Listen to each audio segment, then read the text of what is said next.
सो अगर आप job seeker हैं, आपने जस्ट अभी अपनी स्टडीज़ कंप्लीट की हैं और आप जॉब खोज रहे हैं, आपने मल्टीपल प्लेसेस पे जॉब के लिए अप्लाई कर रखा है बट कहीं से कोई रिस्पॉन्स नहीं आ रहा है। सो एक वीडियो आपके लिए है। इस वीडियो में आपको बताऊंगा कि हमें कैसे अपना रिज्यूम बनाना चाहिए, एक इफेक्टिव रिज्यूम, एक जेन्युइन रिज्यूम, क्या हमें करना चाहिए और क्या हमें नहीं करना चाहिए।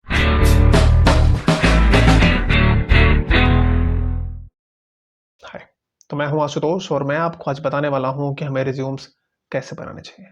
ऐसा रिज्यूम जो हमें जॉब दिलाने में बहुत हेल्पफुल हो। अल्टीमेटली रिज्यूम बनता इसलिए है जिससे हम किसी भी कंपनी में अप्लाई करें, हमें रिज्यूम को रिक्रूटमेंट की टीम देखे, हमें शॉर्टलिस्ट करे, हमें इंटरव्यू के लिए बुलाए और हमारा सिलेक्शन, हमें जॉब मिल जाए। अल्टीमेट सारा प्रोसेस का गोल ये होता है। रिज्यूम्स बनाते समय हम इतनी क्रिटिकलिटी से सोचते नहीं है कि एग्जैक्टली इस रिज्यूम का रोल कितना होने वाला है। इसलिए मोस्ट ऑफ द टाइम लोग बस किसी के रिज्यूम फॉर्मेट को लेते हैं, उसमें जो चीज़ें चेंज करनी होती है उतना चेंज करते हैं और आगे उसको फॉरवर्ड कर देते हैं। बहुत बार तो जो समरी होती है, जो ऑब्जेक्टिव होता है, जो प्रोफाइल का डिस्क्रिप्शन होता है, वो तक भी चेंज नहीं किया जाता। सेम सेम है, हमने भी बी फॉर्म कंप्लीट किया, हमने भी एम फॉर्म कंप्लीट किया, एम बी ए कंप्लीट किया है, हम सेम तरह के जॉब के लिए जा रहे हैं, तो सेम हो सकता है हमारा प्रोफाइल। ये करके हम उसको आगे बढ़ा देते हैं, फिर उसको हम 100,000 प्लेसेस पे मेल करते हैं। जब हमने लिस्ट लिया, जितनी भी कंपनी कोई बच नहीं रही इंडिया की जहाँ पर हमने मेल नहीं किया हो, हम इस पे अपना सारा टाइम वेस्ट कर रहे हैं मल्टीपल प्लेसेस पे मेल करने के लिए। वो करना चाहिए, आप करिए, मगर उसका रिजल्ट तभी आएगा जब आपका रिज्यूम अच्छा होगा, अब जब आपका रिज्यूम यूनिक होगा। बिकॉज उन सारी कंपनीज के पास थाउजेंड्स में रिज्यूम्स पहुंचते हैं। अगर एक वैकेंसी कहीं पे होती है, थाउजेंड्स में रिज्यूम्स पहुंचते हैं। उसमें से शॉर्टलिस्ट करना, फिर उसमें से कुछ लोगों को इंटरव्यू के लिए बुलाना, वो तभी हो पाता है जो रिज्यूम्स उनको सही लगते हैं। तो अगर आपको स्टैंड आउट करना है, अगर आप चाहते हैं कि आपका, जो कि आप चाहते होंगे कि आपका रिज्यूम शॉर्टलिस्ट हो, आपको इंटरव्यू के लिए बुलाया जाए, तो सबसे पहले आपको अपने रिज्यूम्स क्रिएशन पे फोकस करना चाहिए। सो आज हम कुछ बातें करेंगे इसमें यहाँ पे, और आप अगर उनको इम्प्लीमेंट करेंगे अपने रिज्यूम राइटिंग पे तो डेफिनेटली आपको हेल्प मिलेगा। सबसे पहले एक रिज्यूम फॉर्मेट उठाइए आप, गूगल डॉक पे जाइए या फिर आपके पास कोई एक पुराना ट्रेडिशनल रिज्यूम का फॉर्मेट हो, आप उसको ओपन कर सकते हैं। पहले आप अपने कंटेंट को कंपाइल करेंगे, देन आफ्टर आप उसकी जो पूरी फॉर्मेटिंग्स होती हैं उसको आप उस तरीके से वापस रीडिज़ाइन कर सकते हैं। आपने उठाया और आपने सबसे स्टार्टिंग से सबसे पहला पॉइंट होता है आपका नाम, मेंशन योर नेम। थोड़े से बड़े फॉन्ट में रहेगा आपका नाम। Then after contact details, contact details में आपके mobile number, email ID and LinkedIn profile. Email ID आपका थोड़ा सा जेन्युइन होना चाहिए, ऐसा नहीं कि उसमें बहुत सारे न्यूमेरिकल्स हैं लाइक rahul24980@gmail.com, नहीं, ऐसा नहीं। कोशिश करिए कि थोड़ा सा अच्छा, थोड़ा फॉर्मल आपका ईमेल आईडी हो। और then after LinkedIn profile, LinkedIn profile होना मस्ट है आज के टाइम पे, आप इग्नोर नहीं कर सकते। आपके पास अगर प्रोफाइल नहीं है, गो टू linkedin.com, क्रिएट करिए, फ्री में ओपन होता है, और अच्छी से प्रोफाइल वहाँ पे बनाइए और उसके यूजर नेम को आगे लाके अपने रिज्यूम्स को आप मेंशन करिए, ठीक है। क्योंकि लिंक्डइन से रिक्रूटमेंट फ्यूचर में बहुत होने वाला है और सारे प्रोसेस कहीं ना कहीं लिंक्डइन पे शिफ्ट हो जाएंगे धीरे धीरे। काफ़ी हो गया है, काफ़ी होने वाला है। तो आप अपने आप को उस तरीके से उस इकोसिस्टम में अपने आप को इन्वॉल्व करिए। देन आफ्टर बस उसके बाद आपको अपनी प्रोफाइल, एक शॉर्ट डिस्क्रिप्शन अपने बारे में लिखना चाहिए।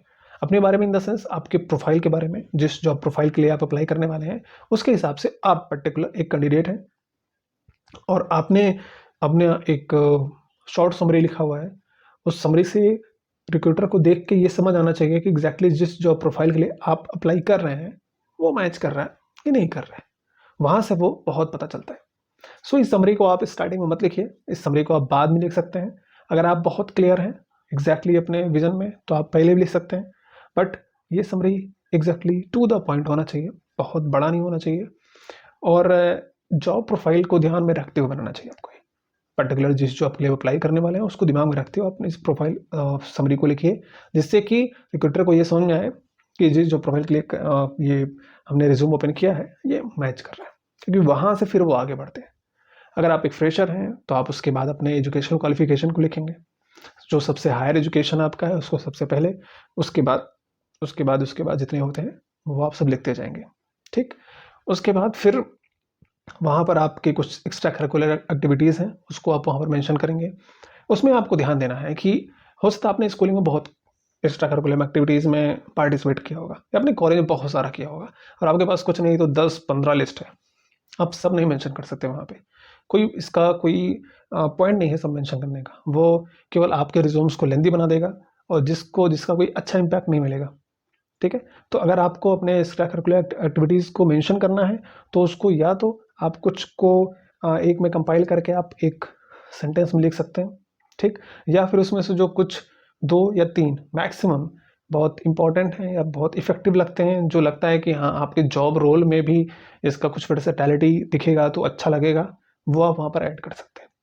बट ये सोच के कि मैं सब कुछ ऐड कर देता हूँ, मैं क्यों कुछ भी छोड़ूँ? तो उसमें आप बहुत कुछ अगर रिज्यूमे में ऐड कर देंगे तो वो सामने वाले पर्सन के लिए बहुत मुश्किल हो जाएगा और जो दिखना चाहिए उसको वो नहीं दिख पाएगा अदर देन कि जो नहीं दिखना चाहिए वो सब दिख रहा है उसको वहाँ पे। ठीक है? क्योंकि आपका रिज्यूमे होना है 1 पेज का। ठीक? और उस 1 पेज पे अगर आप बहुत सारी चीज़ें लिख देंगे तो रिज्यूम बहुत लेंदी हो जाएगा और रिज्यूम्स का अपीयरेंस वन एक नज़र में देखने पे वो रिज्यूम आपको बहुत क्लीन दिखना चाहिए। ऐसा नहीं दिखना चाहिए पूरा भरा हुआ है एकदम, जगह ही नहीं है। ऐसा नहीं होना चाहिए। एक बार कोई ओपन करे तो ओह! रिलैक्स, ऐसा अच्छा लगना चाहिए। ठीक है, पढ़ते हैं इसको। तो बहुत ज़्यादा सेंटेंस, बहुत ज़्यादा लाइन्स रहेंगे उसमें ना, तो वो घबरा जाएगा, बोलेगा बंद करो इसको, अगला देखते हैं। ठीक है? ये आपको ध्यान में रखना है। और अगर आप वर्किंग हैं, आप अगर किसी कंपनी में जॉब कर रहे हैं, तो आपको कहाँ फ़ोकस करना है? आपको सबसे पहले आपके प्रोफ़ाइल और कॉन्टैक्ट डिटेल के बाद आपको मेंशन करना है कि आपकी वर्किंग एक्सपीरियंस क्या है। आपका वर्क एक्सपीरियंस क्या है? आपकी प्रेज़ेंट कंपनी जहाँ पर अभी काम कर रहे हैं, अगर आपकी कई सारी कंपनियाँ हैं तो जो प्रेज़ेंट है वो सबसे पहले, उसके पहले जो था वो उसके बाद, फिर उसके पहले जो था वो उसके बाद, इस रो में आपको करना है। ठीक है? और उनमें कंपनीज़ के टाइटल, आपका डेज़िग्नेशन और to the point role, exactly आप वहाँ पर क्या करते थे? अगर वहाँ पर आपके कुछ अचीवमेंट्स हैं, कुछ अवार्ड्स मिले हैं, वो वहाँ पर अच्छे से मेंशन करिए। एक बात याद रखिए, कभी भी करंट कंपनी जो भी आपकी है, उसकी जितनी अच्छी तरीके से आप प्रेज़ेंटेशन करते हैं, सामने वाले पर्सन के ऊपर उसका बहुत ही अच्छा इंप्रेशन पड़ता है। उसको समझ में आता है कि ओके, मैं ये बहुत अच्छे ऑर्गनाइज़ेशन से कैंडिडेट को ले रहा हूँ। इसने वहाँ पर बहुत अच्छे तरीके से काम किया होगा, बहुत कुछ सीखा होगा, हमारी कंपनी में आएगा तो यहाँ पर भी वो बहुत सारी चीज़ें इम्प्लीमेंट करा सकता है, बहुत सारी चीज़ें हमारे लोगों को सिखा सकता है, समझा सकता है। और अगर आपने अपने करंट के बारे में कुछ ख़ास नहीं लिखा हुआ है, तो वो कहीं न कहीं आपके लिए नेगेटिव में ही जाएगा, कुछ पॉज़िटिव तो मिलना नहीं है आपको। बिकॉज़ आप सारा मिला के आपकी मोटिव ये है कि आपका प्रोफ़ाइल स्टैंड आउट करे और उसमें जितनी पॉज़िटिव चीज़ें निकल सकें, वो एक साथ में आए। तो आपके जो करंट कंपनीज़ हैं, आपका जो वहाँ पे रोल है या फिर इसके पहले जो आपने वर्क कर रखा है, इन सबको आप एक ऐसे वे में डिस्क्राइब कीजिए, जिस वे में आपके करंट जॉब रोल के लिए वो इम्प्लीमेंट करे कहीं न कहीं। है ना? वो इम्प्लीमेंट करे कि ये जॉब रोल्स वहाँ पे थे, यहाँ से मैच कर रहा है, ये वर्क करेगा, राइट? सो इस तरीके से आप अपने वर्क एक्सपीरियंस को लिखिए और उसके बाद फिर अपने एजुकेशन क्वालिफ़िकेशन को। अगर आप फ्रेशर हैं, तो सीधे आपको एजुकेशन क्वालिफ़िकेशन लिखना पड़ेगा। अगर आप वर्किंग हैं, तो सबसे पहले work experience, then after educational qualification. उसके बाद आपको बहुत ज़्यादा डिटेल्स डालने की ज़रूरत नहीं है वहाँ पर। टू द पॉइंट बात लिखिए। आपको अगर अपने शॉर्ट में डिटेल्स लिखने हैं, your date of birth, your father's name and your permanent address. Because बहुत सारे प्लेसेस पे अगर ऐसा जॉब है जो वर्क फ्रॉम होम है, तो वहाँ पर ये सब की ज़रूरत उतनी नहीं पड़ेगी आपको। बट अगर आप कहीं पर किसी कंपनी में पर्टिकुलर उसके प्लांट में जाके जॉब करने वाले हैं, तो ये जानना इम्पोर्टेंट होता है उनके लिए कि एग्ज़ैक्टली आपका घर कहाँ पर है। उस लोकेशन से इस लोकेशन पे पहुँचने में कैसे कंपैटिबिलिटी होगी, नहीं होगी, तो वो सब जानना होता है उनको, तो वो एड्रेस वहाँ पर मेंशन करना होता है। ठीक है? कुछ ख़ास बातें हैं जो आपको ध्यान रखनी चाहिए।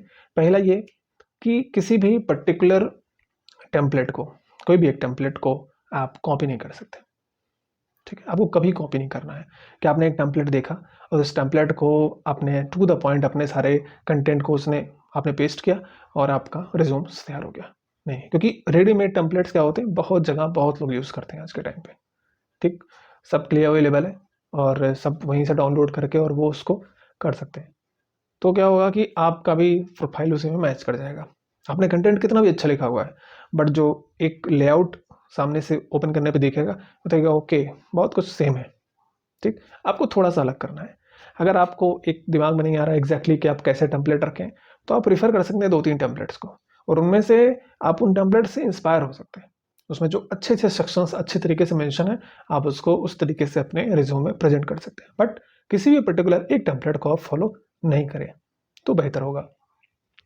सेकेंड थिंग, कभी भी अपने रिज्यूम को आप 2 बार 3 बार 4 बार 5 बार कितनी बार रिव्यू कर लीजिए, उसमें किसी भी तरह का स्पेलिंग मिस्टेक नहीं होना चाहिए, ठीक। आप एक पेज लिख के अपने बारे में दे रहे हैं रिज्यूम्स के तौर पे, और उसमें भी अगर गलती निकल जाए तो उसका इंप्रेशन ये होता है कि आप कितने लापरवाह होंगे, है ना। कि आप एक पेज का जो आपने अपने बारे में प्रोफाइल बना के दिया हुआ है वो भी सही से आपने चेक नहीं किया और उसमें भी गलतियाँ निकली हैं, ठीक। तो आप उसको 10 बार रिव्यू करिए, मगर वो गलत नहीं होना चाहिए। आप गूगल डॉक पे बनाते हैं, आप पीसी पे बना रहे हैं बैठ के, तो आप क्रोम का एक्सटेंशन है ग्रामरली, आप उसको यूज़ करेंगे तो वो आपको सजेस्ट करेगा कि ये सेंटेंस आपका गलत है, यहाँ ग्रामर का इशू है, वहाँ पे ग्रामर का इशू है। तो आज के टाइम पे बहुत ही स्मार्टली आप वर्क कर सकते हो, ये सब चीज़ों को आप प्रिवेंट कर सकते हैं, इसकी ये इशूज़ ना हो, ठीक है। उसके अलावा क्या करना है आपको, बहुत ज़्यादा ऐसे भारी भरकम शब्द आप ना यूज़ करें, है ना, कि I am very punctual and too hard working और ये और वो, ये सब लिखने से कुछ नहीं मिलने वाला है, ठीक।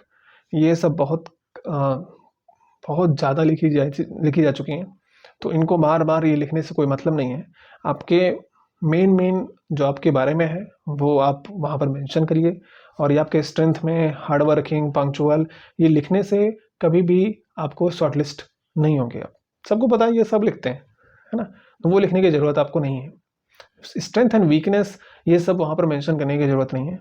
हाँ, अगर आपने कुछ एक्स्ट्रा अच्छे तरीके से कुछ प्रेजेंटेशंस कभी बनाए हैं, या फिर आपने कोई अच्छा प्रोजेक्ट किया हुआ है, या फिर आपने कुछ कोर्स किया हुआ है, तो आप वहाँ पर मेंशन करिए, उसको अच्छे से मेंशन करिए। और उसके साथ-साथ में अगर आपको मेल करना है, बहुत अच्छा आपका प्रोजेक्ट आपके पास में है, आप उसके साथ उसको मेल कर सकते हैं, ठीक है। या आप मेल नहीं करते हैं तो आप उसको रखे रहिए, इंटरव्यू के टाइम पे आप उनको दिखा भी सकते हैं। बट मेक श्योर कि आप रिज्यूम्स में जो कुछ भी लिखें, उस पर आप कॉन्फिडेंट हो। और दूसरी बात, बहुत सेफ ना खेलें, क्योंकि सेफ खेल खेल के कुछ होगा नहीं। आज के टाइम पे कंपटीशन इतना ज़्यादा है कि आपको थोड़ा सा फ्रंट बोर्ड पे जाके खेलना पड़ेगा। मेरे कहने का मतलब ये है कि रिज्यूम्स में बहुत बार ऐसा होता है, लोग लिखने से डरते हैं कि मैं ये नहीं लिखता हूँ, मैं वो नहीं लिखता हूँ, और मैं ये लिखूंगा तो मुझे इसके बारे में बहुत पूछेंगे, मैं कैसे बताऊंगा। ये चांस है आपके लिए, अगर आपको कुछ ऐसा आपने किया हुआ है, कुछ पढ़ा हुआ है, कोई कोर्स किया हुआ है जो आपको औरों से अलग कर सकता है, आप बिल्कुल मेंशन करिए और उसके बारे में सही से पढ़िए, अच्छे से प्रिपेयर करिए, क्योंकि वो एक पॉइंट होगा जहां पर आप पूरे इंटरव्यू को लाके वहां पर खत्म कर सकते हैं। अगर आपने कुछ एक्स्ट्रा लिखा हुआ, लाइक आपने लिखा कि certificate GMP from pharma revolution, आपने हमारा फार्मा रेवोल्यूशन का कोर्स लिया हुआ बाई चांस, या किसी और का भी लिया होगा, या आपने कुछ और भी इस तरह का कोर्स कर रखा है और आपने वहां पर मेंशन किया, ठीक है। अब क्या होगा कि वो आपसे जीएमपी के बारे में पूछेंगे, गुड मैन्युफैक्चरिंग प्रैक्टिस, जो फार्मास्यूटिकल इंडस्ट्री का सबसे की पॉइंट है। अब आपको उनको लगेगा कि ये फ्रेशर है, बट ये जीएमपी के बारे में इन्होंने कोर्स किया हुआ 2 महीने का। अब मैं इनसे बात करता हूँ कि इन्होंने क्या पढ़ा है और हमने अच्छे से प्रिपेयर कर रखा है। अब क्या होगा कि वो पूछते जाएंगे और आप बताते जाएंगे। अब उनको एक ऐसा कैंडिडेट मिल गया जो फ्रेशर कैंडिडेट में कोई वैसा था ही नहीं, और आपका जॉब सेट हो गया। तो थोड़ा सा आपको फ्रंट फुट पे आना पड़ेगा, उसके लिए आपको प्रोफेशंस करनी पड़ेंगी, आपको अच्छे से लर्निंग्स करनी पड़ेंगी, आपके अंदर कॉन्फिडेंस आएगा, फिर बिल्कुल आके फ्रंट फुट से आप खेल सकते हैं। तो ये कुछ चीज़ें हैं जो आपको ध्यान में रखनी है। रिज्यूम्स का जो ओवरव्यू एक बार ओपन किया हमने क्लिक करके, ये सामने ओपन हुआ, तो वो देखने में थोड़ा सा पीसफुल लगना चाहिए, बहुत लेंदी नहीं होना चाहिए, 1 पेज का रिज्यूम होना चाहिए। ईच एंड एवरी वर्ड वो जितने होने चाहिए वो आपके होने चाहिए, और आपका होने चाहिए इसका मतलब ये नहीं कि आप कुछ भी इंग्लिश उठा के लिख दें वहाँ पे। आप उसको सही से सेंटेंस को 4 बार चेक करिए, उसके बाद लिखिए, इत्मीनान से लिखिए। 1 दिन लीजिए, 2 दिन लीजिए, 3 दिन लीजिए। आपने स्टार्टिंग में रिज्यूम्स नहीं बनाए, आपका करियर स्टार्ट हो रहा है, आई कैन अंडरस्टैंड, मगर वो अगर स्टार्टिंग में आप इन पे फोकस करेंगे तो आपके लिए बहुत बेहतर होगा, और आपके रिज्यूम्स के सिलेक्शन के चांसेस बहुत ज़्यादा बढ़ जाएंगे, ठीक है। आपने एक कभी कोटेशन सुना होगा कि अगर मुझे 2 घंटे मिले किसी और तरीके से था, मैं एग्जैक्टली आपको ये बताता हूँ कि अगर मुझे 2 घंटे मिलते हैं मुझे 2 घंटे मिलते हैं किसी एक पेड़ को काटने के लिए, तो उसमें से 1 घंटा मैं अपने कुल्हाड़ी के धार को तेज करने में लगाऊंगा। इससे क्या होगा? इससे ये होगा कि जब उसकी धार तेज होगी तो उसके बाद वो पेड़ आसानी से कट जाएगा। नहीं तो जैसे आपको कुल्हाड़ी दिया, पेड़ दिया, काटना स्टार्ट कर दिया, काटे जा रहे हैं, बट कुल्हाड़ी में धार ही नहीं है। मेहनत कर रहे हैं बट उसका रिजल्ट नहीं निकल रहा है, वो धार आपका रिज्यूम है। तो पहले अपने कुल्हाड़ी में धार लगाइए, फिर उसके बाद मार्केट में जाइए, फिर देखिए पेड़ कैसे कटता है और आपको जॉब कैसे मिलता है। Have a nice day.